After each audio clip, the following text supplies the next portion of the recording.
Hello guys, welcome to my channel Error Genie. In today's video, I'm going to show you how to fix the License Manager is not functioning or is improperly installed error in AutoCAD and Autodesk Revit on Windows 10 and Windows 11.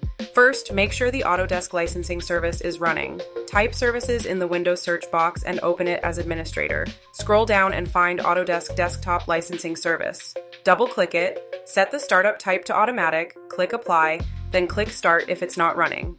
After that, click OK, then right-click the service and select Restart. Next, go back into the service properties, open the Logon tab, and enable Allow Service to interact with Desktop. Click Apply and OK, then restart the service again. If the issue is still not fixed, the next step is to disable the LogMe and Mirror driver. Right-click the Start menu and open Device Manager. Expand Display Adapters and look for LogMe and Mirror driver. If you find it, right-click on it and select Disable Device, then restart your computer. After restarting, launch the software again and check. If you still face the error, make sure your Autodesk licensing service is updated or reinstall it from the official Autodesk website. One of these steps should help you fix the License Manager error and run the application successfully. That's all for this video. Thanks for watching, and don't forget to like and subscribe to Error Genie.